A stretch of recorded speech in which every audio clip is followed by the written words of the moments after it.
Support WrestleTalk! Give us a subscribe.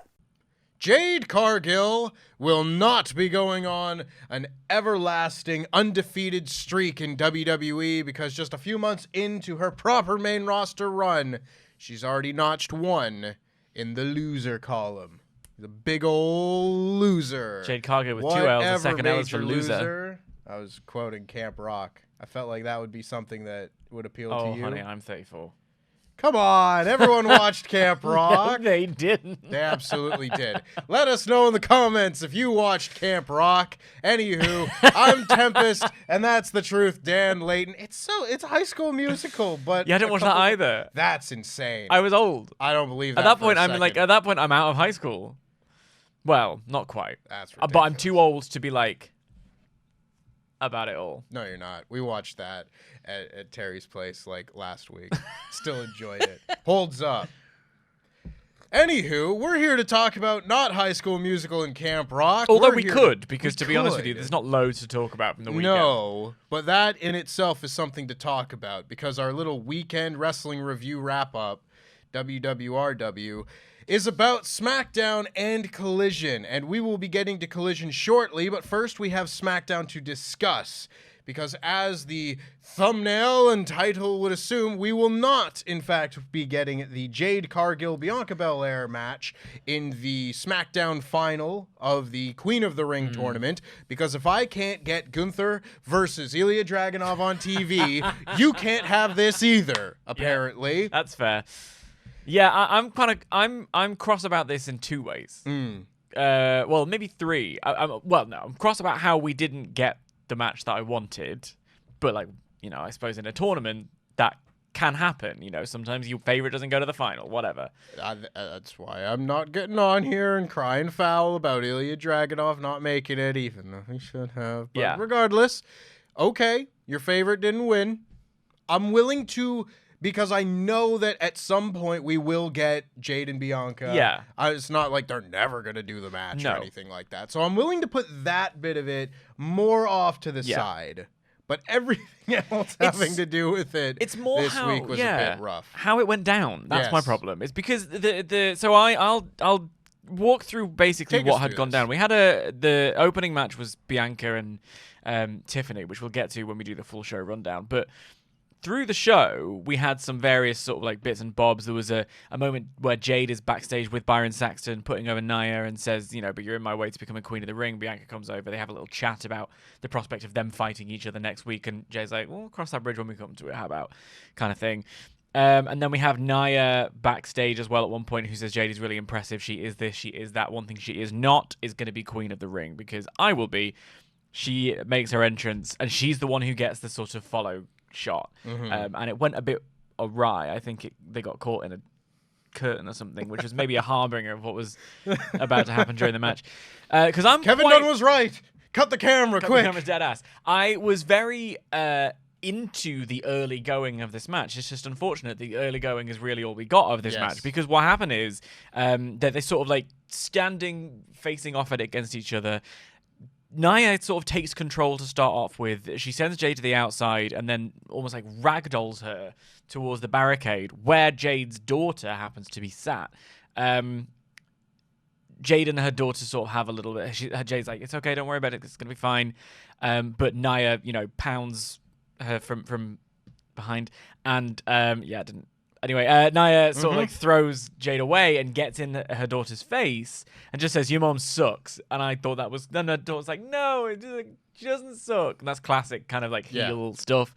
Really enjoying it. And this then fires Jade's up, bouncing Nia off the table and off the apron, but she ends up getting sent into the post and then clotheslined across the barricade. And this is when the match starts sort of falling apart and Nia goes on a sort of Godzilla run where she takes stuff off the table and she throws a few chairs around. Corey Graves literally calls this a kaiju battle on SmackDown. That's one of his favorites. Yeah, too big, strong. Clearly, he's never watched Kaiju Big Battle, the greatest wrestling promotion in the world, because it's nothing like this. Yeah, he loves to make that specific reference. But at this point, Jade is kind of down. Nia goes to pick up a steel chair and threatens to hit Jade with it. Jade stops her, yanks the chair away from Nia, and then uses it to hit Nia on the back, and thus is disqualified. In plain view of the ref, is thus disqualified. Match is over. Nia's through to the Queen of the Ring final. They have a sort of the conference final. Excuse me, the SmackDown conference final. Yes. Or as they like to call it, the semi-final. They're like having a brawl. Security come and break them up. Then Jade breaks free and continues the brawl, and security breaks them up again. But the whole thing is not well received in the arena, and certainly not where I was sat, because I was really looking forward to this. I was really looking forward to the ramifications of this. We talked about it a lot last week. But it was just to use the crowd chant for it, BS. Yeah. Crowd wasn't happy with this. It's easy to understand why. Yeah. Because I think there are loads of ways that you could do this, but better in every way. Because here's the thing. Ostensibly what they're trying to get across here is Nia got in Jade's daughter's face, and that sent Jade off. Yes. And she lost all, cloud of mist, red mist came down. Except, first of all, Nia didn't get in her daughter's face that much. Yeah. Second of all, Nia was in control for most of it. Yeah. Third of all, Jade, I know you're new here, but you're not stupid. It made Jade look stupid. That was my biggest problem with it. Yeah. Because exactly as you described it, I think works on paper. If this match goes maybe another 5-10 minutes, and Nia goes over and keeps getting in her daughter's face. Like, if it's more than just like, yeah, your mom sucks. Yeah. And then, they immediately go away from that. There was too much time between that small interaction and the finish, quote unquote, that it didn't feel like A caused B anymore. Yeah. It felt like a chair ended up in her hand and she said, well, I might as well swing this, and then went, oh no! I shouldn't have done that. What do you mean I'm disqualified? And none of that worked for me. And given it was just one chair shot, it didn't even feel like, She didn't snap. Yeah. And you're not going to talk to my daughter that way. You're not going to talk to my daughter ever. And beats her down until the chair's mangled, falling apart, has to be dragged away by security. If you're going to do that, you have to commit to it. It can't just be one whack and then that's it. You have to, exactly as it's described, red mist, lose it. Yeah. You're seeing red. You're enraged. You can't stop yourself. Literally all those things. And it didn't feel like any of that. And when I saw over the weekend, because I didn't watch the show live by any means, when I saw Jade gets DQ'd, that's how they get out of having to do Jade and Bianca in the SmackDown final. I was like, oh, that's interesting. I hadn't actually thought of that as a potential finish and that sort, because it feels like WWE's kind of moving away from doing as many DQs. Yes, exactly. They do more than is necessary, but they're still moving away from where they were. So much so that I wasn't expecting a DQ finish in any of these tournament matches. So to see that, I was like, okay, that's interesting. You know what? Fair play to that. And then I saw it play out and went, ooh, no. Yeah, so this is why it's another reason it's kind of got on my nerves a little bit, got ground my gears, if you will. Because this tournament has been so, I think, well executed. Yes. I think, the women's side we have discussed has been slightly weaker because they were more a proclivity to squash matches, but that has more to do with the way the division as a whole is booked and the way that there are only a handful of contenders, which is not to speak to the talent of the women involved, it's just the way they're presented on television. So when you then get to this sort of, especially on this episode, the Tiffany and Bianca match I thought was really quite good. So that plus, all we talked about last week about the competition of, they're making it matter more. It means something. The crowns look more like something you would want to achieve than the little stuff that they'd had in dollar years past. Store crowns made of plastic that you could step on and break. Yeah, these are made at the very least of cubic zirconia. That's a jeweler joke. So the match ending in DQ felt like it cheapened all of that for me. It really felt like it was like, oh, well, then in that case, Nia's going to the SmackDown conference final, and she's not earned it, and she's not even outsmarted Jade. That is the story they're trying to tell, but it's told at such a entry level. Yeah. That I'm not buying what you're selling. Yeah, and like honestly, just you saying that, like you could have taken this whole thing a step further and have it be Nia outsmarting Jade. Like if you do everything that we just said, where she sees red and she beats her with a chair until the chair's falling apart and gets dragged away by security. You know, she's laying there, she's selling, she's hurt and everything, but maybe she rolls over and she's leaning up against the barricade and she's like, it worked. You know, like some like just sly, you know, S-eating grin. She then advances because she outsmarts the babyface and everything. While still the babyface could be seen as defending the honor of her daughter and everything. So you come away from it and no one really loses. Whereas I think you come away from how it actually went down and everyone lost. Yeah, because I think Nia doesn't feel like she's really earned her place in the SmackDown final. Jade looks just stupid for getting DQ'd in the manner that she did. Yeah. And everyone came out looking worse for it. When you could have, as you say, you could have made them look better. Yeah. Like you could have had Nia look really smart and lean into that kind of like, oh, we don't like you kind of energy that she carries with her so well. Yeah. Jade kind of, we see a brutal side to her that we haven't seen yet. We see what she's capable of kind of thing. Instead, we've got two people kind of looking a bit weak. Yeah.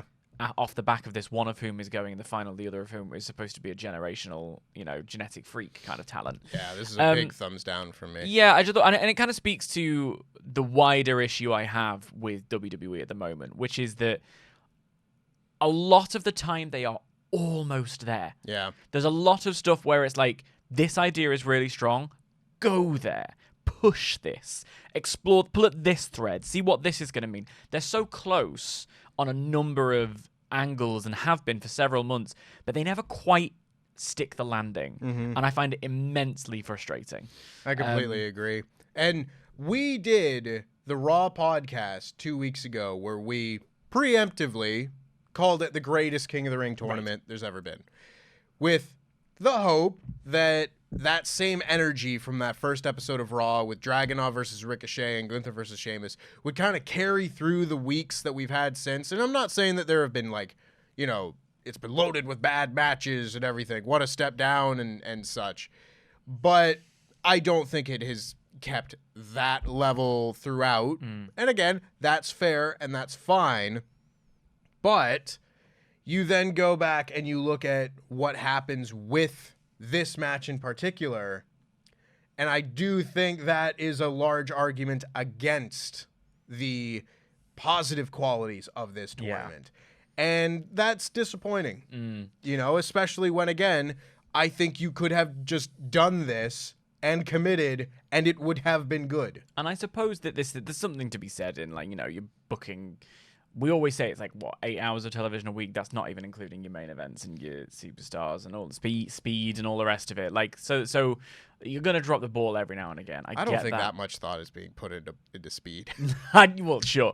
But I just think this, for me, that's not really an excuse. And I know that we look at it on a granular level because that's what we do here. That's what we're all here on the podcast for. But like, and your average viewer probably doesn't think too hard about it. But when the crowd, and this crowd were electric, are so quickly saying BS, it's because we've come to expect a higher standard that, you know, WWE under the Triple H leadership has set for itself. That where you might have got away with this in the past, we're sort of moving beyond that. You've got to step it up a little bit. And it's a shame then to lead with what we have both thought is quite a negative, because overall I genuinely quite enjoyed this episode of SmackDown. I didn't think it was groundbreaking television, but there was a lot of stuff here that I really was into. So we'll do the rest of the show and unpack everything that went down on SmackDown. We opened with a hype video for Queen of the Ring, which and King of the Ring, which I thought was really effective, really nice package, and coming off a big football weekend of playoffs and the Premier League finishing, hype packages and people arriving at arenas and that I've had out the wazoo. I love it. And I love that I'm seeing it on this show. Seeing them side by side walking into the arena, not paying attention to the camera, does feel like important. Yeah. Is that these little things, and that, again, that's why I'm saying it annoys me when they don't stick the landing, because they're doing so many things well. Yeah. And I think this is an example of it. We kick straight into Bianca Belair versus Tiffany Stratton, and I'll give you a quick rundown of the match because I thoroughly enjoyed it. They kind of jockey for position at the beginning. Belair's powering her into the corner, but Stratton gets smart and pulls her down by the braid. There's a sort of standing moonsault that gives Belair 2. Stratton sent to the outside. She uses the hair to pull Belair down again. It's kind of, again, back and forth, two champions going for each other.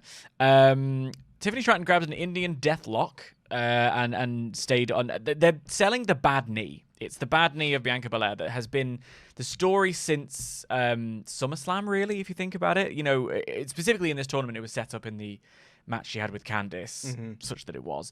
But when they did the triple threat match last SummerSlam, do you remember she was locked in that figure 4 for so long, and that's really where I'd be interested, because they do this kind of long term, see the thing, follow it through.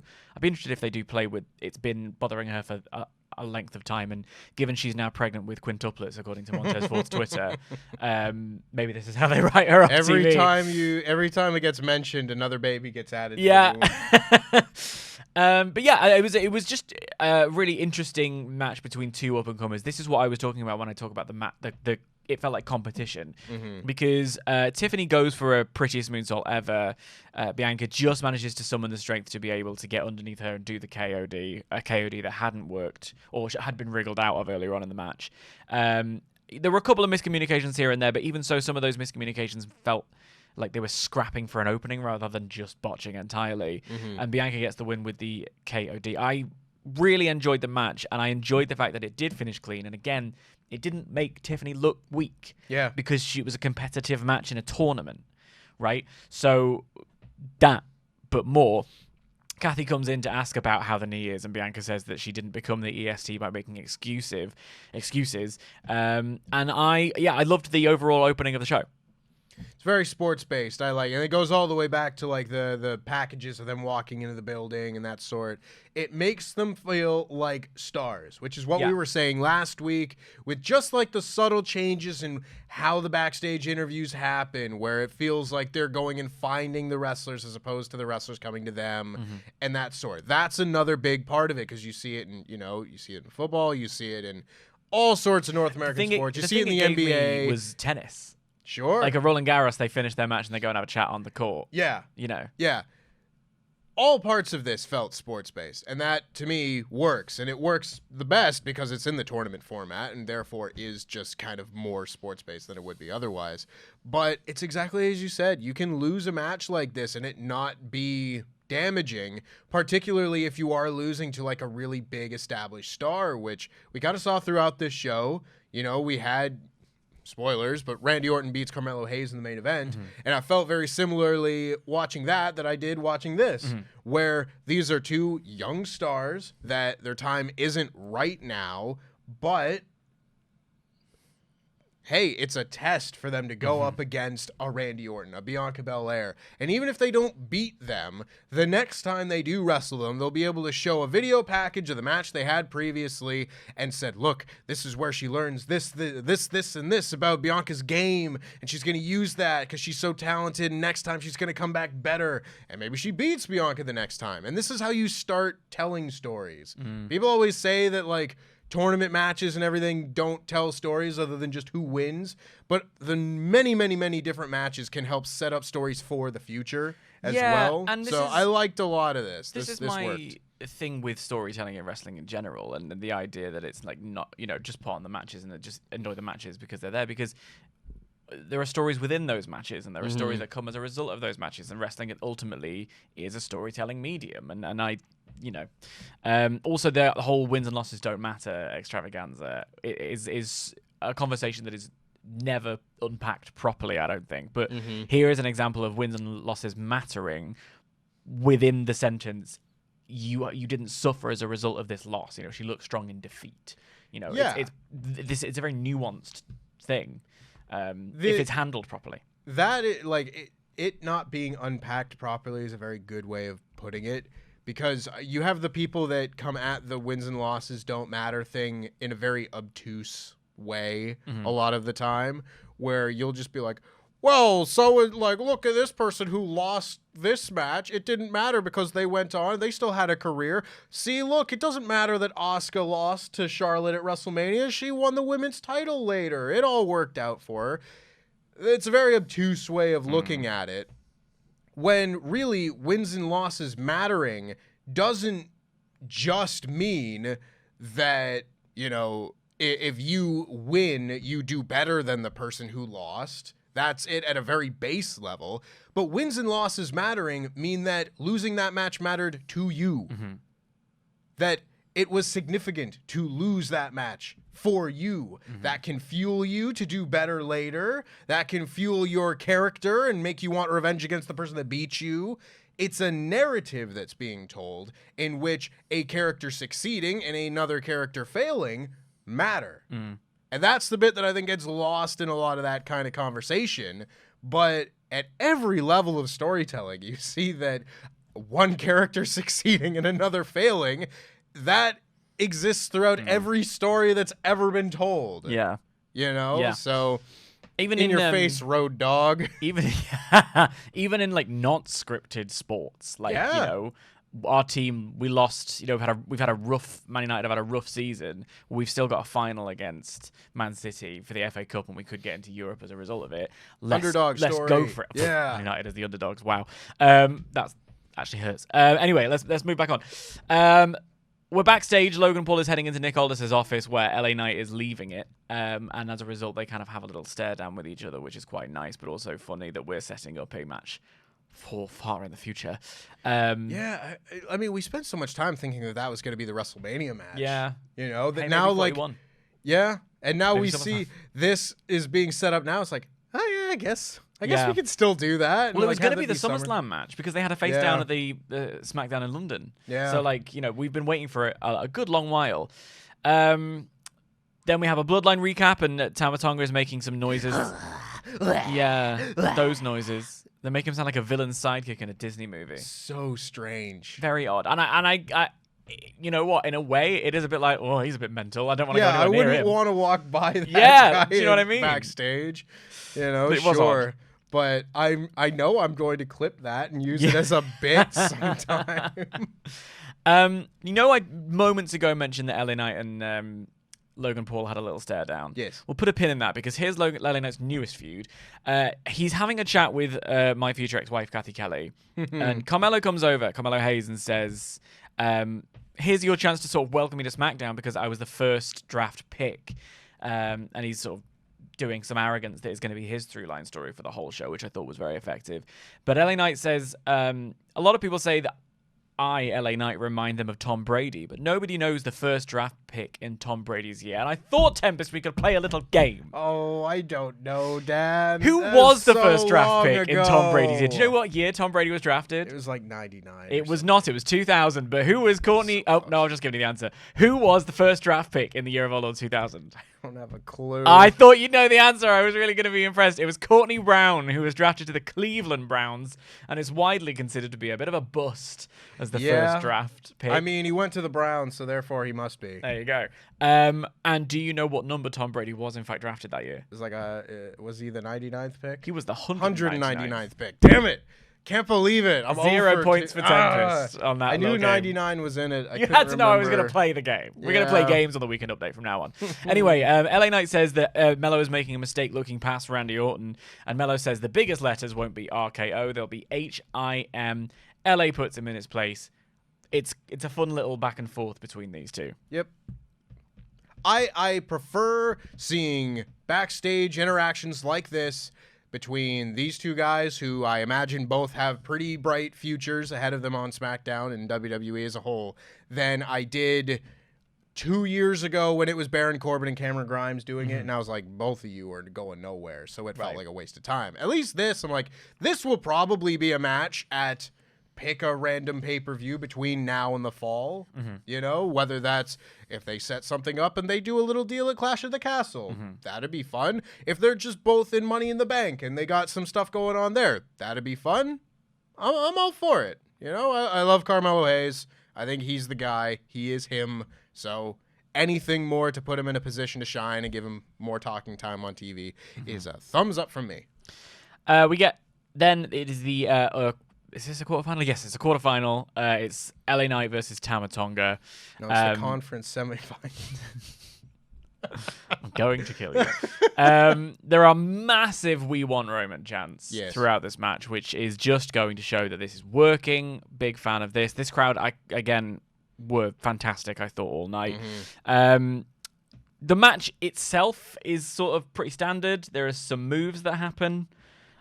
Not a lot to write home about. But it ultimately leads to Tonga pulling Tama Tonga out of the ring. As a result, LA Knight gets it's the numbers game. That but Wade is talking at one point about how they're not necessarily interfering in the match directly, but their presence is an interference. It must be a head game for LA Knight kind of thing. And that plays into the finale where once Tama Tonga has been pulled out of the ring, LA Knight gets out and then gets in Solo's face and is saying sort of like, go on, punch me, deck me, I dare you. Solo obviously just stands there and no-sells it, to which LA Knight is like, yeah, that's what I thought. Rolls himself back in the ring and instantly walks into I don't know what the move, I'm not going to call it the MFT. Yeah. I don't know what Tama Tonga's calling it. Yeah. It's the pay dirt, it's the 305. Yeah. Every which name they've given this move over the last 20 years. Yeah. The MFT. I think, I don't know if it was just this week, because I thought this finish looked bad. It seemed like a real weak move to finish him. It looked like just a regular STO, just you hook him, you go back. It's a transition move for 90 people, but it was the finish, and I was like, oh. That's not Shelton Benjamin jumping up and grabbing their face and slamming it down for the pay dirt and things like that. It's my one little nitpick for this, but I thought the finish was weak. Yeah, it did look not particularly strong on this occasion. I like the execution of the mind games and everything playing in with the bloodline at ringside and that sort. I thought that was all well and good. It was literally just the one move that got hit. You could tell. Well, I don't know if you could tell that Tama Tonga has been using a different finisher for his whole career, and now has had to change it because it was the RKO. But it's like. He's transitioned to a much worse move. Yeah, and maybe takes a little time to get used to it. But there are certain moves. I don't like the BFT. I don't like the Rose Plant. Certain moves they're picking bad ones. They feel a bit complicated. Yeah, picking a finisher is hard. Yeah, well, all the best ones are taken. This is it. That's the finish. We go backstage and LA Knight is sort of fuming at Charles Robinson. He's sort of whinging and complaining. Not whinging, that's unfair because he's completely justified. Yeah. He's sort of really quite cross about this numbers game situation.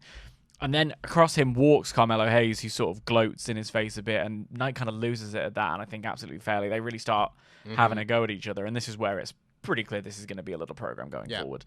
And I am very much into it. We have the contract signing for, as we are told, the champion versus champion match at King and Queen of the Ring in Saudi Arabia that we discussed heavily last week, the ramifications of what that is, what that might look like. And again, I'm going to say that I don't know whether or not this was originally the plan or they saw the chatter and the confusion and they decided, all right, well, we'll use that as part of the storyline. Yeah. Either way, this is a segment I really enjoyed. It's Cody Rhodes' second contract signing in the month of May, which is wild when you think about it. But it's an effective setup, and I think they're using them not just to be like, you cut a promo, I cut a promo, we'll have a quick brawl, one of us will go through the table. That's kind of the format. They're trying to do little bits here and there in a way that I'm finding quite sort of entertaining. Logan Paul comes out with some influencer non-playable characters behind him and a classic wrestling lawyer trademark. Then Cody comes out, and this is when I remembered that we're in Jacksonville. And so that's why they're extra loud for Cody specifically. I remember. Oh, yeah. He wore those Jaguars colors for years and years. Even in WWE at some point. Just started wearing the Jags colors. I was like, is he going back to AEW? What's going on? Why are you wearing those tights, Cody? You've got other pairs. Cody says this is where the original War Games match was held, and the people of Jacksonville know this because they're wrestling fans. Like him, he's also a wrestling fan, but Logan isn't. He's just a tourist. Not the first one, the best one. Yeah. Would you say the first one? I thought you said the first one. No, it was the best one with the... It was the 92 one with the Dangerous Alliance and Sting Squadron, and it is the best one. The best one, not the first one. My apologies. I was just too distracted by his beautiful blue eyes. Logan... Thank you. Sure. He says that Logan isn't a wrestling fan. Logan is a tourist passing through, making some money off wrestling, but not caring. I found this so funny because it felt like last week Cody was like, I'm not going to diminish anything that other people say about you. And then this week just went, nah, but you are kind of that, aren't you? This is the thing, because he kind of said that he's not going to be cheap and call him a dumbass. He shows him a level of respect. But then I think it was more Logan's shenanigans. He was like, let's get real. All right, you're here to make some money. You're not a massive wrestling fan. Like, it was not so much negging him or disparaging him as being like, I'm being frank with you. Like, here's the difference between you and me. Here's why I'm the world champ and you're not. And then later on, as a result of what I'm about to say, he kind of stepped it up a gear, which I quite liked. Because Logan says he's heard all of that before, but he didn't come here to talk. He said he came to sign a contract to wrestle Cody. There are massive "you suck" chants. Logan calls them a horrible crowd. He looks at the contract and the crowd start chanting he can't read because he's taking quite a while over it. And he says, no, I can read, actually. But he picks the contract up and he tears it. He says, this contract is wrong because he only agreed to wrestle for the undisputed title. And there was nothing in the conversations about putting his title on the line. So he's had his wrestling lawyer trademark redraft the contract, hands it to Nick Aldis, and demands that he makes Cody sign this new contract. He's really getting in Nick Aldis' face, and Nick says he's had enough of Logan and what he refers to as his broccoli head entourage, which, I can't lie, popped me a little bit. There's something, I see it a lot all over town, the sort of like high fade but loads of hair that is very popular among the Gen Zs. And I had never thought of broccoli before, but I did now. Quite funny. Anyway, he's really getting in. He's saying, you're unprofessional. I'm not going to stand for this anymore. Then the lawyer chimes in and says, are you threatening my client? Which is just so sniveling heel stuff. And Cody then says he knows Nick, and he knows what happens when he gets angry. So we're still teasing in-ring Nick Aldis. Yep. Here and there. He says, look, leave this contract stuff with me. You're doing a great job. I'll bring this back to you. I've got this. It's okay, kind of thing. Nick takes his leave. That's when Cody gets up and calls Logan a human hat rack. He says he's seen him do a flip, whoop-de-doo, and he's going to expose him for being completely hollow. He says WWE Hall of Famer Mike Tyson is going to knock out Jake Paul, and then a future Hall of Famer is going to knock Logan out in Saudi Arabia. They have a little brawl. Cody stands tall. I really enjoyed this segment. I thought it was quite fun. I thought there were some really good zingers in there. And again, little teasers of the Nick Aldis thing going forward. You know, they're doing their cross promotion with the Mike Tyson, Jake Paul, whatever. Sure. Couldn't tell you what day of the week that's on. But in terms of setting up the match, dealing with the confusion over whether it was title versus title, the character work, I thought this was really effective. Yeah. I think going back to one of the things that you said about contract signings in general, I certainly had a feeling that they were way overdone and kind of always have been, but like you're seeing multiple of them per month these days, and maybe it's time we dial back on it and that sort. However, I will say that this was one of them good contract signings in that most of these deals are very formulaic. They are just a vehicle for the people to be in the ring together, have a promo, maybe do a brawl, or if you're in the case of the Roman Reigns and Brock Lesnar contract signing from a few years back, literally have one line of dialogue each and then the show ends. I'm not interested in any of that. I think there's more creative ways to do any of that. This one, however, had narrative progression that you could probably only achieve through a contract signing because it was about the contract. That, I think, is very interesting. And again, it's simple stuff. The heel comes out and demands the contract to be changed and all that. But it feels like an effective use of this specific kind of segment. Whereas normally, I don't think they are that effective. I think they're fine at best and very formulaic and boring at worst. It's the same sort of thing that I talk about where I'm not a big fan of like the WWE talk show segments, like, Grayson Waller effect, because I never feel like things are achieved through doing that specifically. This one, I felt something was achieved by having a contract signing. That, it was all performed and done very well with a hot crowd and references to WCW War Games that I really enjoyed because that match was awesome and all that. So I had a smile on my face watching it. You're right, so right about them using the segment and using what it's for to make it more effective. Because the press conference for WrestleMania is one of those things where they're going to do it anyway. It could be really bland, but then they take the format of the press conference and they turn it into something electric and spectacular. And I'm glad that they're doing that kind of thing. And I think that's why I enjoyed this so much, because it was like, it shows that level of thought. And I think because what followed immediately after this was Nia versus Jade, I think that's another reason that Nia versus Jade made me cross so much. Yeah. Because it's like, but you're doing such a better job elsewhere. So why, Yeah. But yeah, thought it was a good segment. Here's something that in a moment where I paused my headphones, I heard you having a little rant about, because we have a tag team match now with DIY versus Legado del Fantasma. I'm going to do a rundown of the match first, and then I'll let you go. Because A-Town Down Under on commentary. We've done a lot about setting up the tag divisions on both brands, new belts, a focus on them.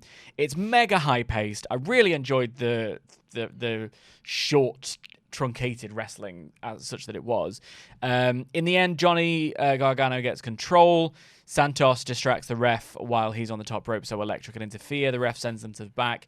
DIY end up getting the meet in the middle for the win. It's not impactful wrestling. It wasn't something that I'm not saying you should seek out and go and see it, but I enjoyed it. I expect good tag team wrestling on SmackDown because I was watching it in 2002. So I enjoyed the continued development of the division. I enjoyed the match. I enjoyed its presence on the show. What did you think of their entrances there, Tempest? Boo. Listen, I hated it at WrestleMania. I hate that DIY is this DX cosplay tag team. It is my least favorite thing. I think it's so lame. Like, it's lame on so many granular levels. Dressing up as your boss. Yeah, well, that was what Grayson Waller said during the match. That, to me, is real cringe anyway. I hate the fact, and I don't want to, like, take WWE lore as, like, oh, it's sacrilegious, how dare you, blah, blah, blah, blah, blah. But, like, just that we're living in this timeline now where DX of Triple H and Shawn Michaels, who at the time really were like anti-establishment, trying to go out there and like, oh, fire me, see what happens, you know, you'll be worse off, haha, you can't do anything about it, I'm gonna take my pants off and mime giving a blowjob and stuff like that, because like, oh well, if they throw us off the air, what great publicity and such. For those guys to now be just, one's running NXT, the other's running WWE, and they're just the guys, they are the establishment, and now you've got the little millennial versions of them running around in their cowboy hats with the DX graphics going on the screen. I just saw not that. Good DX, 2006 DX, the green spray paint. The green spray paint DX, and call it the 09 DX, the worst version of DX with Hornswoggle. Oh, God. I did have their Authentics t-shirt. The one with the tank? It was green. I liked it a lot. Yeah. Yeah. I missed that one. I had a lot of shirts from that era, but I didn't get that one. It sickens me to my core. Like, it makes these two goobers feel so much less like stars. Yeah. That they're not doing their own thing. It's that they are doing a tribute act to their two dads. Based on a throwaway joke from R-Truth a couple of weeks ago. This is the stuff that feels like, who is this for? Yeah, like that's a good way of putting it. Yeah. And maybe I'm taking this too seriously and everything. But I will say, this packaged with where we're at with the tag division on SmackDown, because we were without one for so long, and now we've got the new belts, which are gorgeous. We've got a set of tag titles on a team that are on SmackDown, and that's going to be some sort of focus. I know that this month probably isn't the right time to critique the tag division, because so much focus is being held on two separate singles tournaments that are going on at the same time. So I am willing to give them sort of like a month's leeway until this really starts needing to come together. But this is your top babyface tag team of these two geeks dressing up as the team from 25 years ago, and that's the best you got against the other team of geeks who are the champions. Yeah. Something about all that's not clicking with me right now, and I will wait a month or so until after this pay-per-view, and we can have more tag matches on SmackDown and such to really kind of decide how I'm feeling about it. But right now, it's not sitting real well with me. I think that's fair. I think that it hasn't, with the draft, there were certain things happening. It hasn't settled yet. It hasn't. No. So you're right. But I also do. There's a whole other podcast conversation to be had about I'm fascinated by they were anti-establishment, now they're the establishment pipeline. But also, there's something Shawn Michaels said in the Monday Night War DVD that I watched on loop in like 2002, where he was talking about how bad everything was being in WWE at like 95, 96, whatever. And he was like, hang on, like most of us in the back were wrestling fans. Just we're enjoying this. Can you like put it on or whatever? And that's been in my head every single time Vince McMahon has made a decision for the past 20 years. So the fact that those wrestling fans are now the ones in charge of the show, it's no surprise that this is the most acclaimed WWE has been in years. But it is also like one of those things of like, I don't like the let DIY be hashtag DIY. Yeah.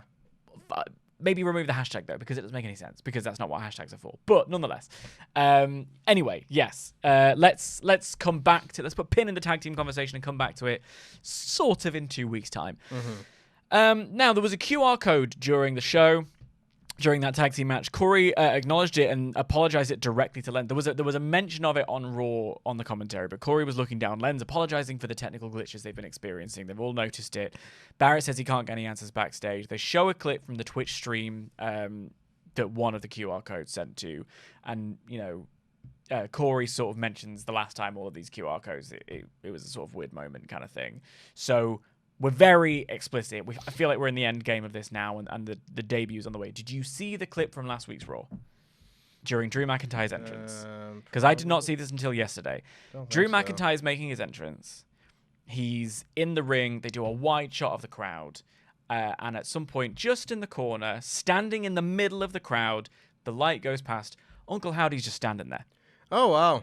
It was creepy and I cannot believe I didn't notice it at the time. I can't believe no one in the crowd noticed it.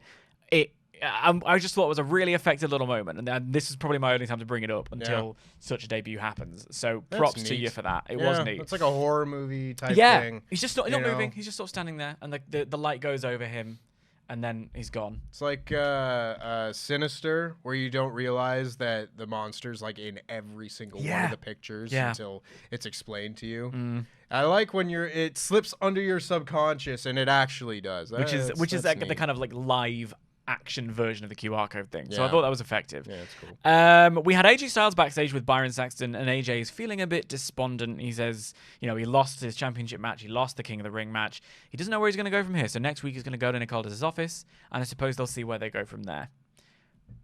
Curious. Yeah. Bayley is also being interviewed, and Piper and Chelsea Niven pretend to be snoring because she's well boring. But Bayley says she doesn't have time to talk to them, so why don't they talk next week in the ring? Gonna be fun. Yeah, I kind of see this being set up as like this is Bayley's next challenge, and while I do greatly think that Piper Niven should be kind of pushed more as like the great wrestler that she is. You saw that last week in the tournament. Yeah. But she's not been pushed. Like, she doesn't win matches and everything. Right. So, like, I can't imagine this is a pay-per-view match. I think they might do this, like, on SmackDown before the pay-per-view or something. Well, I imagine it's next SmackDown, because they're obviously or the week after the pay-per-view, I guess. That is the problem with the women's division in general, is that they're not pushed as stars. Yeah. So, it's all well and good to give them a challenger, but if you're not pushed as a star, and you don't have the pedigree of the history of being a star, like an AJ Styles, then it's kind of hard to... Listen, you know how many of these women's championship matches I would make and really look forward to if we just had Candice LeRae, the really awesome super worker, and Piper Niven, this big monster heel, and, etc. Like, there's so many people on the roster that it's just like, if you just gave them a little bit more to do, give them some wins, keep them feeling, like a real challenge, then you could probably pull out a pretty awesome TV match or even a pay-per-view match with them. But I see something like this getting set up, and it's impossible for me to look at Piper Niven and Chelsea Green as anything other than the comedy act than they've been for how long now. I mean, look at what the past couple of weeks has shown, is that you can stack your show with wrestling and still get your storylines over in the way. So, like, There's more time. I've always said this. It's about scheduling. It's about planning. There's more time in the shows to allow these people to get their stuff over, which will then make you care more. A process, I suppose. And it's time for the main event, which is Randy Orton versus Carmelo Hayes. I thought this was pretty exceptional, to be honest with you, because it's all about Carmelo being the student of the game, the arrogant young up-and-comer that Randy Orton was, I suppose, literally 20-plus years ago, in such a way that almost everything Orton was going to do, Melo was ready for, kind of thing. So he started with a slap to the back of Orton's head, and he's being so arrogant, carrying his NXT character through. He starts yakking it at the audience, which obviously pisses Randy Orton off. So Orton just starts battering him into the ring post. There are uppercuts, and I fully can't believe that in the year of our Lord 2024, Randy Orton is someone who I look forward to watching every single week.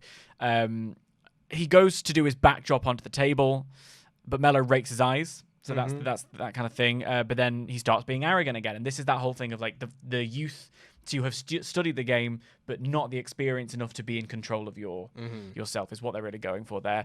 Because Orton manages to take control again. Just 2 backdrops onto the table. The crowd wants one more, so he obliges.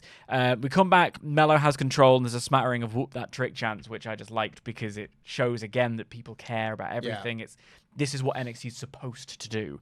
Develop your stars of the future. He goes for a punt kick, and Orton is not having that, so he hits his power slam and goes for his special sort of spike DDT situation, but Melo wriggles away. He hits a first 48 for the near fall. Goes for nothing but net. Orton takes it back and gets a spike DDT.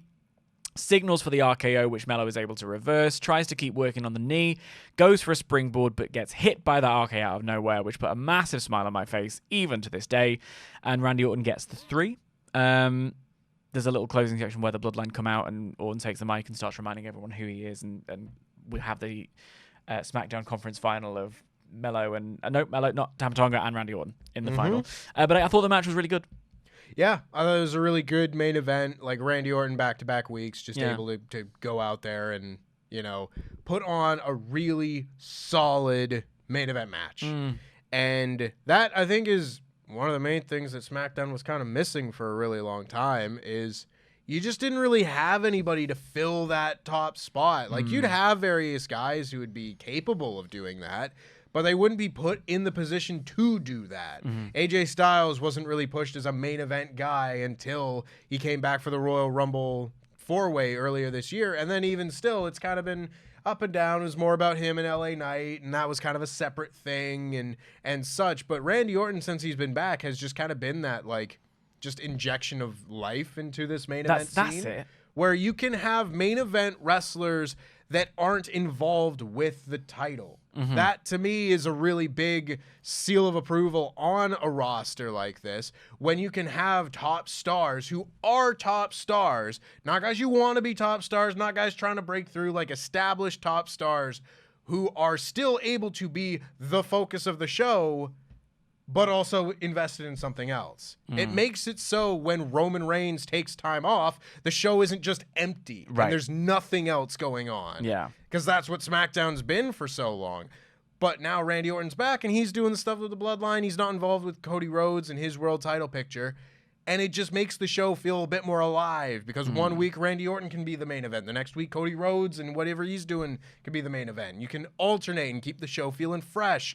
That's how you do it. You keep the top mix kind of in the mix. It's good stuff. Good match. I like that when you say specifically it gives a bit of life to it, makes it feel alive. That's what Randy Orton feels like to me now. Yeah, I wasn't expecting that. That's the part. Like he's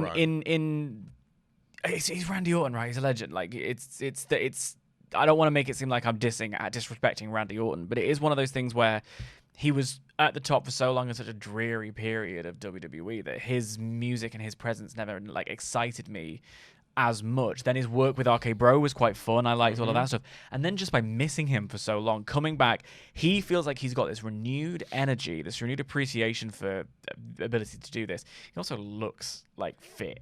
Like he's beefed up and there's ready also to go. That. You know what I think I don't know this as a fact or anything, but you know what I think has a lot to do with it is one thing I do know is Randy Orton was sick of a lot of the things that he was being asked to do. you know, and just like the different feuds that he was Yeah. in, and Uninspired. yeah, a lot of very uninspired stuff, to the point that when a lot of those things were winding down, he was like, can I please just work with a young guy? And like, and that's when like a lot of the RK Bro stuff starts happening. Is, can I just do something with somebody who, like, can we just go out and have matches and that sort? So to see him be able to go out and like wrestling with these guys in the bloodline who are not young, but like they're new, they kind of have a different style than would have been seen in WWE in 2013 or something like that. Getting to see him go and face Carmelo Hayes and getting to see him mix it up with, you know, just all the different people that we've gotten to see him mix it up with since he's come back. It, to me, feels like he's a bit reinvigorated. Yeah, that's exactly what I'd say. Because I don't necessarily blame him for not taking things as seriously, trying to put on the best matches possible when he's wrestling the Big Show at a pay-per-view main event. Right. Compared to in 2024 when the roster's, like, talent-wise as good as it's ever been. And he's then able to use his status to lift up, you know, to put the ladder back down. And it's just great to see. And yeah, he looks in good nick. Yeah. Ready to go. And I like to see it. And that was SmackDown. Yeah. Next week we'll be in Saudi Arabia. It's going to be the Orton versus Tama Tonga and Nia versus Bianca finals ahead of the Big Show the night after. The Big Show? Yeah. And there you go. I thought this was a good SmackDown with a unfortunate Nia and Jade related incident in the middle of it. I agree. I think solid SmackDown, not one you really need to go out of your way to see, but if you spend your time watching it, you probably won't be disappointed. Which brings me to... Hot tag. AEW Collision. Oh, boy. Now, I'm not going to lie. Showed a really good opening match. It really did. And very little else worthy of our time. That might be a bit harsh, because I like a lot of the guys on this show, don't get me wrong. But this show was just a bunch of matches. But we'll get to it. I saw I saw the graphic announcements of the show. And every single one, I was like, are you trying to tell people to turn it off? Like, do you not want us to care? Like, I'm not, and no disrespect to the talent involved, but none of the matches screamed must watch. No. In any way, shape, or form. We have seen many a match on Collision that feels like appointment TV. And even if it's not one that you should tune in to see. Look at last week. Bryan Danielson and Claudio Castagnoli against Top Flight. Even if that's not like a storyline match, it sort of ended up being that way because Bryan explained himself and why he's joining Team AEW and such. But that's a match where I was like, oh, you better not miss that one. Like, that's probably going to be pretty good. The Collision format used to always just be 2 tasty matches to start and close the show. And then the middle was all about, here are these talents. And it was a great way of showcasing new people and maybe underutilized people, and you know, it didn't always necessarily lead to us on the podcast having something to talk about, but it did give us, I think, a really effective wrestling show. Yes. I would agree. And unfortunately, I don't think this episode was a terribly effective wrestling show, but we'll get to most of that because the best thing on the show was the opener, in my opinion, as we got Will Ospreay taking on Shane Taylor. This has sort of been built up to for a little while now, after what we saw with Will Ospreay and Lee Moriarty last week, and Shane Taylor beat him down. We saw a video package kind of recapping all of that, and Shane Taylor's great. Love Shane Taylor. I've seen a lot of people talking on social media lately about the way to sort of get over if you're not the new hot guy coming in and everything, is just to be willing to do anything. And Shane Taylor has lost tons of matches in his time over the last like 9 months or so in AEW, but I still look forward to seeing him, and I would bet dollars to donuts that his time is coming. That this is going to be something where, you know, you're getting the stamp of approval, you're willing to do business, and you'll go out there, and eventually Shane Taylor will have his time. But this match was really fun. Roderick Strong and the Undisputed Kingdom came out, and they were on commentary as well. There was some interaction here. Will Ospreay ended up like shoving Shane Taylor into the Undisputed Kingdom. They went flying, went all over the place. And this was all good stuff. They did some really cool things that you maybe wouldn't expect Will Ospreay to do with a larger opponent like Shane Taylor. Like, he still hit him with the standing Spanish fly and that sort. and it was really, really good. And it eventually led to the finish where Will Ospreay took Shane Taylor off of the ropes and hit him with the Stormbreaker. And it was like he had him up there, and he's this big hulking guy. And even the Undisputed Kingdom are standing at ringside going, how's he doing that? Oh my God. Wide-eyed, mouths agape. He hits this move. Everybody goes crazy, gets the 3. And then after the match, Roddy Strong gets on, sort of the apron on one side, is climbing down. And then Matt Taven and Mike Bennett jump Will Ospreay from the other side. And I thought this was a very good opening match. That I'm sad was the highlight of the show. Yeah, it's when you want to start strong, don't you? It was everything that you said. The Roddy Strong's shtick sometimes grinds my gears a little bit. Sure. Didn't in this case. I just thought it was effective all round, really, and I liked the fact that that what they're doing is they're keeping 2 storylines going at once almost, which is quite effective. The one for the pay-per-view, but also this business with Lee Moriarty and Shane Taylor. I think it works really well because otherwise you would probably have to have Will Ospreay feuding with the Undisputed Kingdom and therefore beating Matt Taven and Mike Bennett and things on TV, but they are also champions. Yeah. And you probably don't want to do that. So you're giving Will this kind of B feud to go along with his A feud and keep most of the people in the A feud as strong as possible. It's quite a neat solution to a tricky problem. Yes. And I think that is a very good job done by AEW in that case. We had a backstage promo with Jon Moxley and Claudio Castagnoli directed towards Konosuke Takeshita. And I love this little promo. Not even just what they were saying, because a lot of it is kind of the same sort of thing we hear from Moxley and Claudio. A lot of the time, Mox talking about, he doesn't do this for money. He does this because they like to fight. They do it for blood. Yeah, and you blue chipper Takeshita, you were going to be something, and then you turned and you got yourself, Don Callis in your corner, and that's an interesting decision. Now you're going to come for me, and I won't let you, etc. It's really simple stuff. But my favorite bit of all of this was Claudio starts cutting his promo, and he's getting fired up about how everybody who goes and they practice their promos in the mirror, and they stand here and they tell you that they're the best, all of that is fake, because they don't live it every single day like we do. And the whole time, Jon Moxley's there yeah. He's just watching his buddy cut a promo. He's like, yeah, watching him get fired up. I thought that was very fun. And this, of course, Moxley and Takeshita will be having a IWGP World Championship Eliminator match at Double or Nothing. So if Takeshita beats him there, he'll get a title shot. Now, why do you think they're not just doing a match? I guess it's because it's not their title.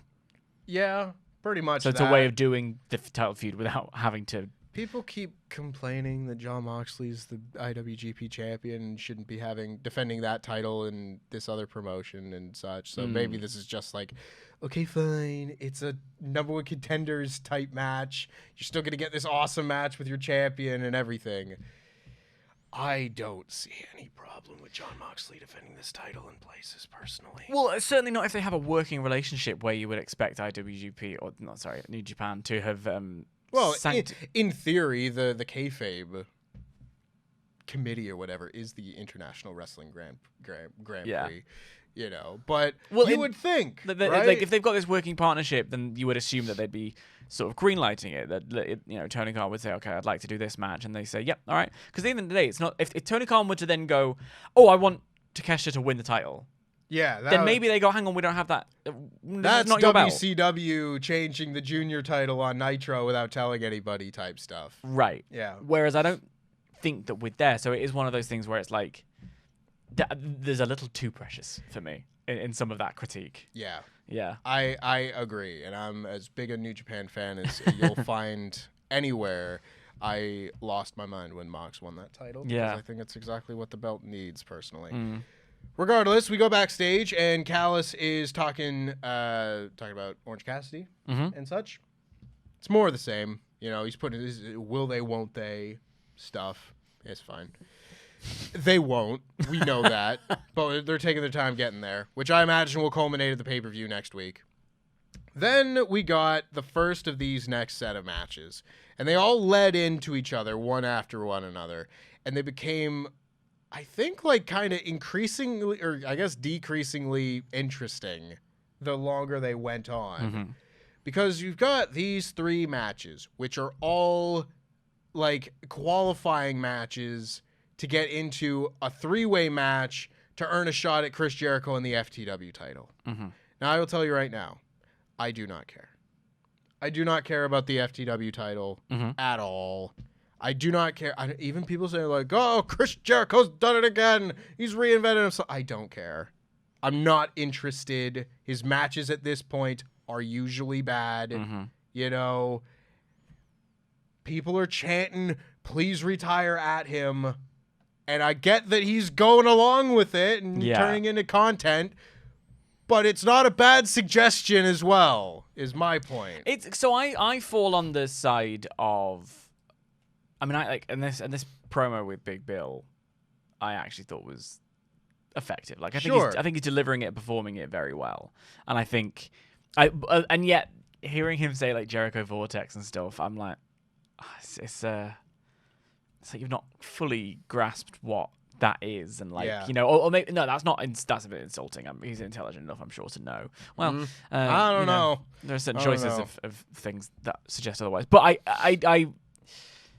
it's a complicated one because I always want to say know when to leave the party.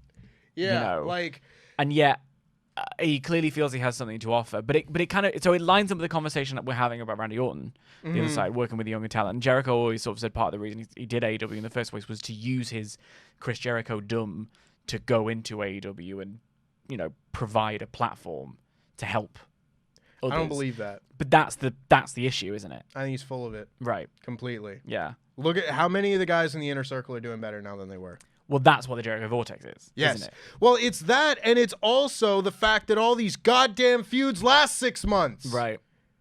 If the Eddie Kingston thing ended when it should have at Blood and Guts, or even earlier than that, like if they did their little thing, they had their great match at Revolution, and then Jericho turns heel on him, sure, you maybe extend that out a little bit further, and then it ends at either Anarchy in the Arena or Blood and Guts, and that's it. And it doesn't just keep going on and on and on, and it's just BCC and Jericho Appreciation Society for the entire goddamn year. I don't think anybody would be complaining about it. But I also think in this instance, it has the FTW title, which doesn't mean anything, right? Like, is at this point Hook's entire gimmick and raison d'etre? Like, it doesn't really allow him. Oh, don't get me wrong. Progression. I don't think this is progression for him either. And I think when you then have 3 straight matches that are just, maybe I'll get a shot at Chris Jericho's FTW title, and that's the entire first hour of your wrestling show. Right. I think that makes for a really uninteresting wrestling show. It did. So we'll get into these matches here, because the first one was Hook versus Johnny TV and his very catchy music. And Tempest has been singing it all. Nah. I really like that song. It's funky. This was a match that didn't quite click, I don't think. I think Johnny TV should be on TV more often. This is what reminded me that he's with the promotion. And I know that's a really stupid thing to say because I keep getting Chris Van Vliet's interviews with them all over my YouTube shorts. But I was like, oh yeah, I like you. Yeah. And I like Taya. Taya looked incredible. I love this act. The pairing that they have and everything. Johnny and Taya is really fun. There's a lot of energy to it. And they've been doing fun stuff and everything in Ring of Honor. Like, I think Johnny's program, with... Johnny TV.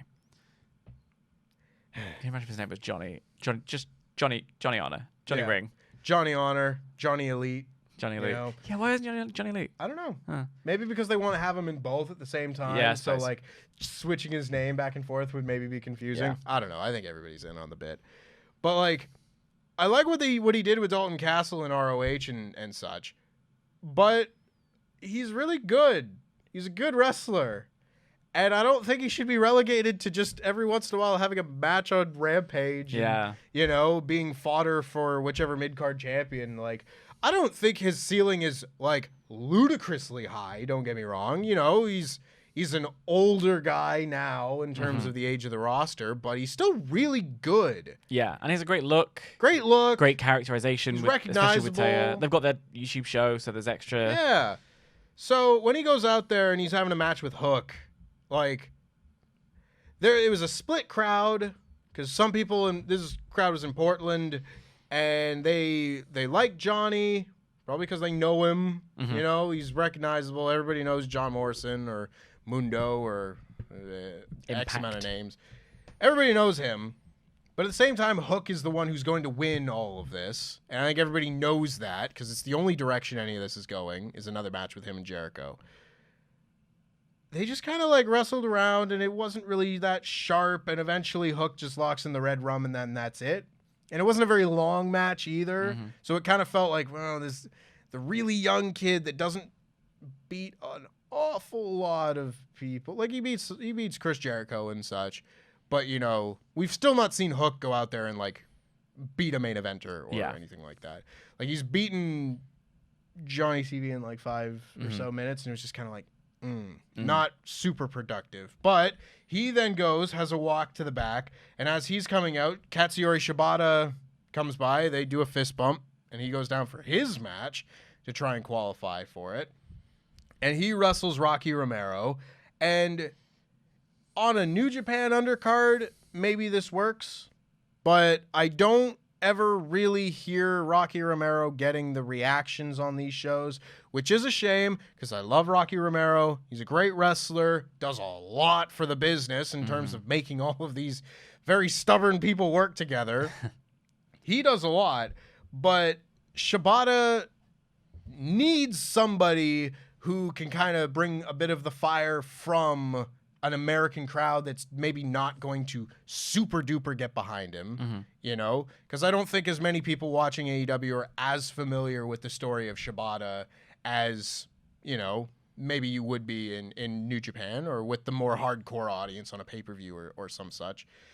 But it kind of led to this match then just kind of being more of what we had just seen. It was a little bit longer. You know, they went back and forth. It was kind of evenly matched. There was a lot of work with, you know, an early figure 4 from Shibata and working on the legs of Rocky. And then eventually he gets the figure 4 in again as the finish and he finally taps out. But it was just kind of a match. And then if that's a step down from the first one, God bless Brian Keith. I love him so much. He is my guy. He was my favorite independent wrestler until he signed. He then comes out next to have his qualifying match with Beefcake Bronson. Rimjob Brigade. Yeah. And, like, I'm sorry, but what is this on TV for? Yeah. You know? This, I don't know, I would put on Rampage. Yep. This was a dark match. And I know that you do have to start getting the ball rolling on pushing Brian Keith if you want him to be over, you know? But there are so many better ways to do it than just having him do a 2-minute heatless match against these absolute comedy goofballs in a match that's supposed to be quasi-important. Like it's a qualification match, so therefore it has stakes, but not stakes for something that's very valuable in people's minds. This was just a mess. And at this point, I was pissed off watching this show. It was like it was like waterfall booking. Yeah. Right? Where it's like you get lower and it's just sort of a flumpy mess and everything's in together. I think them all flowing into the next gave the energy of like we're just churning these out. Just get through these matches. This was Beefcake Boulder, not Beefcake Bronson. You might as well have just put the 3-way match graphic up, and I think it would have been as effective. Personally. Absolutely. To your point, you are right. Like we've spoken about elsewhere on this show, we spoke about giving people opportunities to get their stuff in and get their reps in and get their wins in and be pushed like a star. But this goes to show that it takes more than just putting them in a match on television, because putting them in a match on television doesn't always help them get across, doesn't help them land. Wrestling is hard. Booking is hard. So this was proof positive of it, because Jack Warner of Warner Brothers fame when you'd have private screenings at his houses, he would Houses, plural, can't relate. he would house singular, can't relate. He would go to the bathroom if he wasn't enjoying it. And if he really wasn't enjoying it, he'd go twice. And there's a famous story that a screening of Bonnie and Clyde, he went 3 times, and he called it a 3-piss picture. This was a 3-piss collision. I really just couldn't care less. At this point, I was like, get on with it. Like, and again, no disrespect to the wrestlers involved. The presentation that I was given of these people was that this was an unimportant stretch of the show. Yep. And if I'm watching at home, I've turned it off by now. If I didn't have to do this for a job. 100%. 100%. I think this is one of the poorer collisions we have seen in quite a while. But we will continue because there's still another half of the show to review. PAC is asked backstage about Bullet Club Gold, and he says that, I saw the message that they had for me. You're funny guys, they're humorous, they're entertaining. Credit where credit is due, but I don't care. Right. Make me feel something. Yeah. All these sort of things. I'm begging you to make me feel something. And you, Lexi Nair, just leave me alone. Leave me in my back corner of the arena. Leave me to week. skulk. Yeah. I'm brooding over here. Don't interrupt my brooding. And so this is, fine enough. And immediately afterwards, Bullet Club Gold make their entrance. I'm not quite sure what for at this stage, but they make their entrance, and the spotlight comes on, as it typically does, and Jay White has got PAC, like, with his baseball bat and everything. He's knocked him out, and, gets on the mic and just says, I bet you care now, bastard. And they walk away. Good. Like, it's a setup angle. They'll have a great match. It's nothing revolutionary, but this was fine. Do you want a proper dictionary definition nitpick? This frustrated me because I thought it was cool, like the appear and the darkness, and then he comes out and this guy who I've just seen in his backstage interview is just there on the floor, and I thought that, and the glistening of the belts and the fact that they're sort of standing there in silhouette, all of that was really cool. But the fact that the commentary is sort of like, well, I guess they're not coming to the ring, and it wasn't. It's like, were they supposed to enter for something? Yeah. Tell us on commentary, we're not expecting a visit from Bullet Club Gold. Exactly. That's exactly it. Yeah. Like they've taken this into their own hands and they're doing something, because otherwise what was the segment if this didn't happen? And when they then say like, oh, I guess they're not coming to the ring then, it kind of undercuts the impact of the moment. Yeah. Which I thought was cool. That to me is a prime example of what I'm sure a lot of people who grew up with WWE would be like, oh, who cares? Right. But I've always thought that the shows should be thought out in a kayfabe and real life sense. In that, in kayfabe, everything needs to have a reason. Yeah. Like, it's got a running order. This match, then this match, then this match. When they would do, like, I remember when they booked the second Danielson and Hangman match. After the first one went an hour, they had a second one.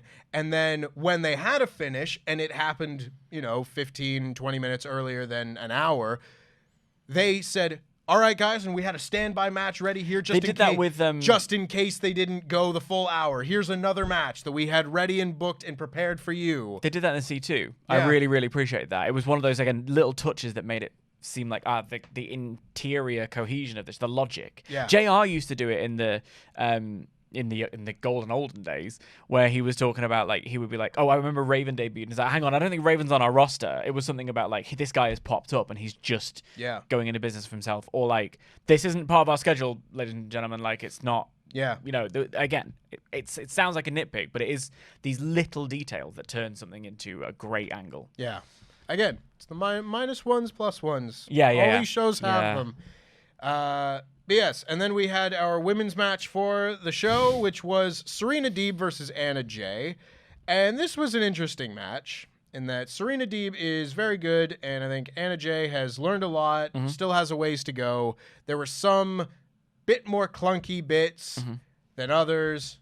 One spot that sticks out to me in particular was Serena Deeb was working over Anna Jay's leg, tied her up in the ropes, hit a dragon screw, ties her knee up. And then one of the moments to set up for the finish was that it seemed as if Serena Deeb was going for a chop block, you know, where Anna Jay ran into the ropes. Serena Deeb followed her into the ropes. Yeah. Anna Jay stepped out, and then Serena Deeb was going to chop block her knee, take her down. It looked more like she speared her in the ass. It did look like that, because yeah. Anna Jay took a front bump, and I was like, huh. Was that because her leg hurt, or what did I just see here? Well, it was kind of like kind of similar in the Tiffany Bianca match on SmackDown. There was a miscommunication, I think, there, but in a weird way, it lent it more to I mean, you just ran into her, and it was effective. You were going for something. I like that kind of. I'm just going to quickly follow you. I'm right behind you. Maybe not Lexi. Sorry, Anna Jay was supposed to turn around into a spear. Maybe it was supposed to be a chop block. I don't know, but it still kind of worked. I didn't find the match particularly inspiring. No, I thought it was fine. Yeah. Because Serena Deeb is a very good technical wrestler and such. Like, Anna Jay got in the Queen Slayer and such, and they went back and forth on it, but Deeb locked in the single leg crab, and Anna Jay tapped out, and that was fine. And then as this is happening, Luther comes down and takes Serena Deeb's flag, the Deeb's Dojo flag, takes it all the way up to the top of the ramp, and then Toni Storm comes out, gets completely naked, and wraps herself in the flag, and then is chased backstage by Serena Deeb. It's Toni Storm wackiness. I didn't find it entertaining. To each their own. I mean, if I'm Serena Deeb, it's Toni Storm wackiness, full stop. Yeah. There's not more of a point or a reason to it. If I'm Serena Deeb, I don't think I'm like, all right, you're weirdo. I don't know why I'm chasing her to the back. Yeah, okay. Yeah. Thanks for making my flag look cool, I guess. I don't know. It was an odd bit for me. Yeah. But I'm looking forward to the match, so yeah. Do whatever you want. Yeah. That's it. I always find it funny when a wrestler has a thing. Yeah. And then somebody takes that thing and they're like, oh no, my thing. My thing. My belonging. My crown. Yeah. Or my flag. My flag. Or my action figure. Or Yeah. whatever. It's like, you can just get another one. Yeah. I understand there's a principle. Don't take what is mine. Yeah. But also, at this point, I'm probably either burning that flag or just getting a new one. Anywho, we then had something that I did actually really enjoy on this, because we had a backstage segment with Nick Wayne and the rest of the patriarchy, pardon me.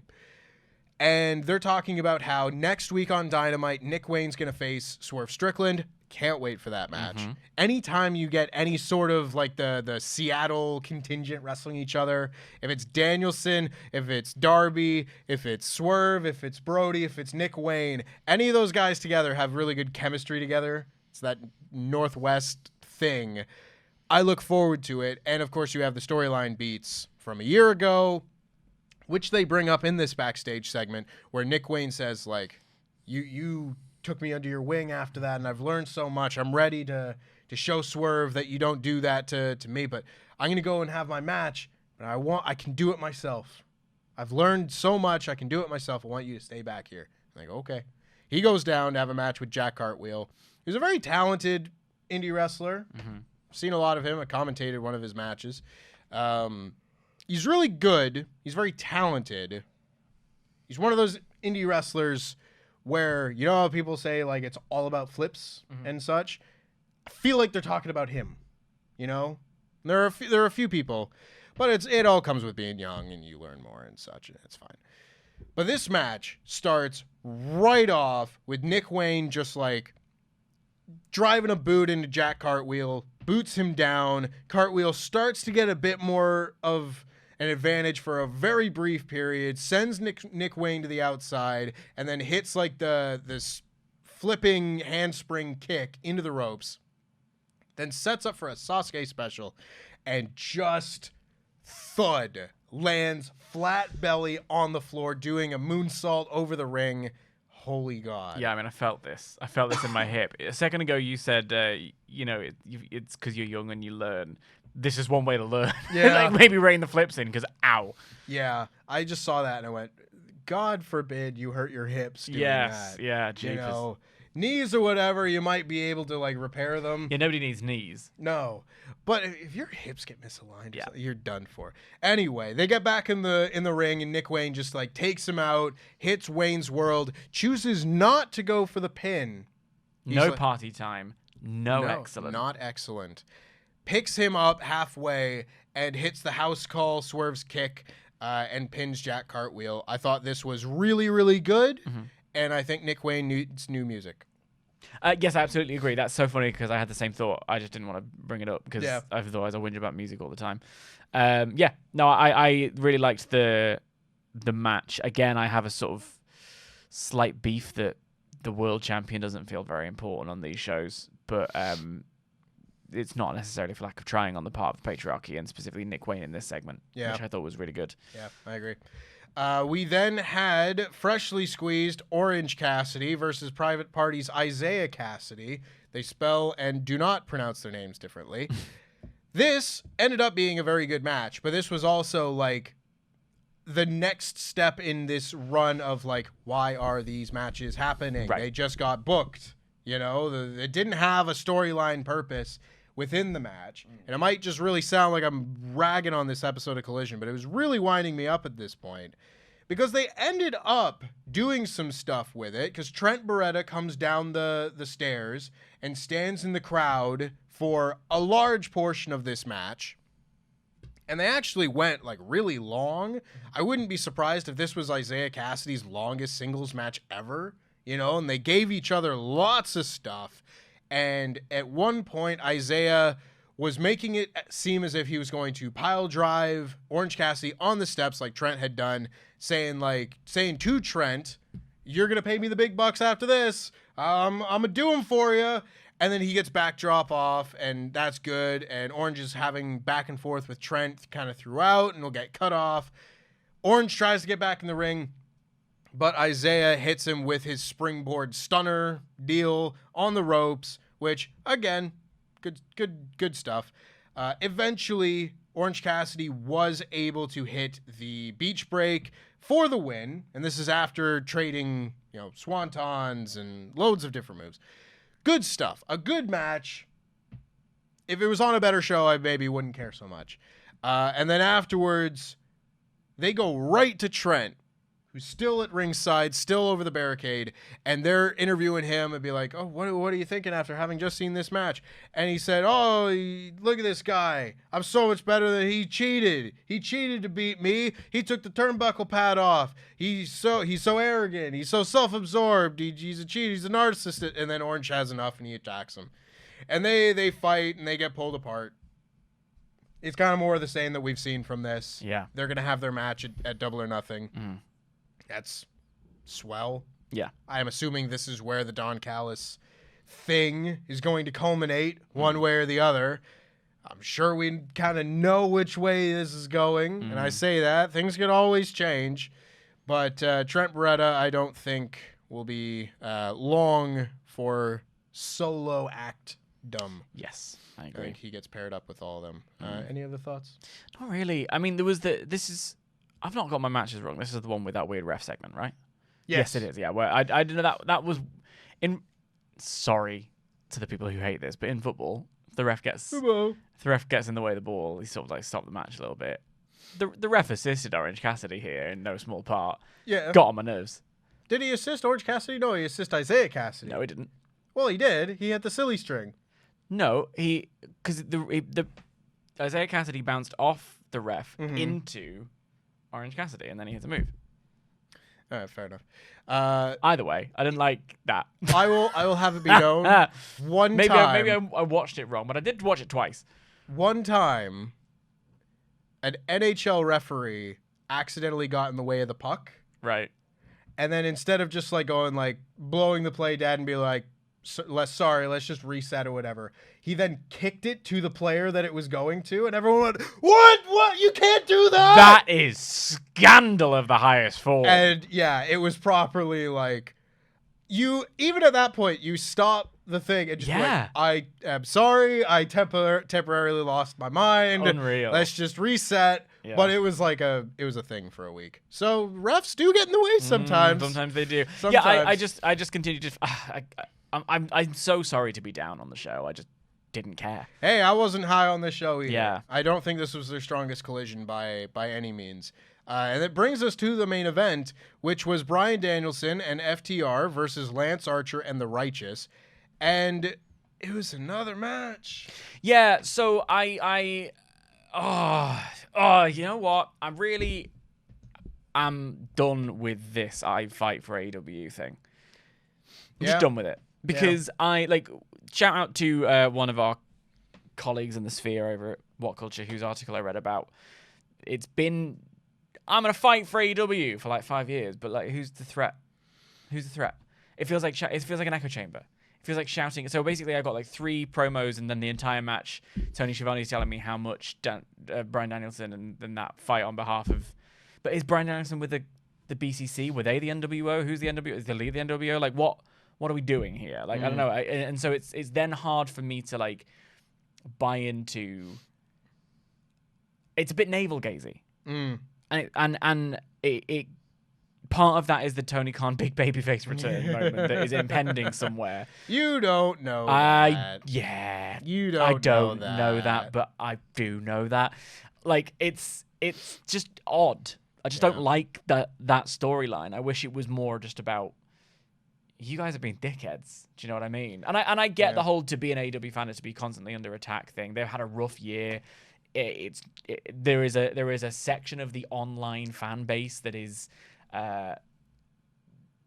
in bad faith, gleefully looking at ticket numbers and empty sides of arenas and things like that. But why are you booking a show for them? Do you know what I mean? Like, why aren't you just doing what you do well? I find it hard to invest in this storyline. Yeah, and the hook for this storyline is that the Elite have like put out a bounty on Team AEW, and therefore, if you step up and take them out, that part of it I like. Kudos to you, which is what sets up Lance Archer and The Righteous taking on Bryan Danielson and FTR. And it's a fine little main event that came at the end of a show that I didn't particularly enjoy, unfortunately. And I think part of what drove me a little nuts about this is that I know you have to structure a match a certain way. Mm-hmm. You've got your big babyface single star in this trios match. Obviously, you're going to build to him getting the hot tag. Mm-hmm. But that does mean we do have to watch FTR fight The Righteous for 20 minutes. And I'm sorry, but I don't care for The Righteous. I never have. Vinny Marseglia was always one of those guys that kind of embodied the era of Ring of Honor I cared about the least, where they just kind of go out there and they have matches. You don't really remember it. They're kind of wacky. You know, I don't know what this guy Dutch does other than flick his tongue every 2 seconds. The act doesn't do anything for me. Maybe they could have if they didn't get beat 2-on-1 on pay-per-view 6 months ago. Maybe if they got committed to and really went with them. But they're just a couple of guys that kind of float around and come back in when they're needed. And they got like a backwoods thing going on. And that's kind of a cool aesthetic, I guess. But the promos don't make any sense because they're just kind of rambly, wordy promos. And then their matches are just fine because I don't think either of them are great wrestlers. And then you put them in a main event where they got to wrestle for 20 minutes to build to a hot tag. And I tune out with the crowd that's there who are all chanting, "We want Bryan, we want Bryan," by the time you get to the hot tag. It was just too much for me at the end of this show. And again, like with the Cassidy versus Cassidy match, if this was on another show with a better undercard, maybe I wouldn't have minded it as much. Or if this was the opener that goes 10 minutes as opposed to the main event that gets 20, maybe I'd feel different about it. But I wasn't a big fan. And then after the match, The Righteous and FTR beat them down, actually do a pretty good job of taking out FTR and Danielson. A blackout gets hit on, I believe, Cash Wheeler on a chair. So it looks like, at the very least, they should get their pound of flesh and they should get their bonus from the Elite. And the save is made by Daniel Garcia, who, to me, is... Well, here's the one that's going to get added to this when they do War Games in a month. That's what the implication was, Yeah, like, we're going to do this. And I'm not going to go over my Anarchy in the Arena pet peeves. It doesn't mean anything because they do another bigger... big 5-on-5 match a month later. I'm not going to bother with it. But something about this show did not click with me. And I usually will at the very least go like, oh yeah, you know, both of these shows were fun. SmackDown was more like interesting, but they had some good matches on Collision. There was one really good match and a couple decent matches on Collision, but nothing that would ever make me recommend that show. I think it's fair to say that, like, of the pair of us, part of what I enjoy about the show is that I lean towards one style of presentation and you lean towards the other. Indeed. Makes for good conversation. In this instance, I don't think...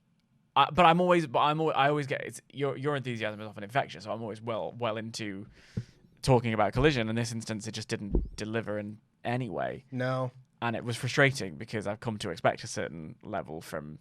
at least of the in-ring work, and I just didn't get that. Yeah. And Well, I hope you enjoyed it more than we did, but let us know which of these shows you preferred in the comments down below, and let us know what you think of the whole Jade Cargill, Nia Jax fiasco on SmackDown, who you think is going to win both of those tournaments. And before we go, I want to give a shout out to me, because I'm doing my pro wrestling pub quiz on June 21st at Rule Zero here in Hackney, so make sure you get your tickets for my quiz. He's going to be I'll be there. So come out, meet us, say hi. It's going to be a really fun time. Prizes, cash, drinks. There's wrestling. So much wrestling in this quiz. I think it's really fun. I've written the whole thing. I'm really excited about it. And I want you to be there if you're in London and want to come hang out and have a fun quiz. You don't have to be a big trivia aficionado in order to do really well in it or anything. You can just come and have fun and be part of the team and do your best. Kick off your summer of wrestling. Hell yeah. So make sure you do that. The link is in my bio on Instagram, Tempest Likes Wrestling. Or on my Twitter, TempestWT. Do that. Otherwise, we will see you next time. He'll see you tomorrow for Raw. Jam that jam. Where's the button? Wow, what an outro. What an outro. I'll cut all of it.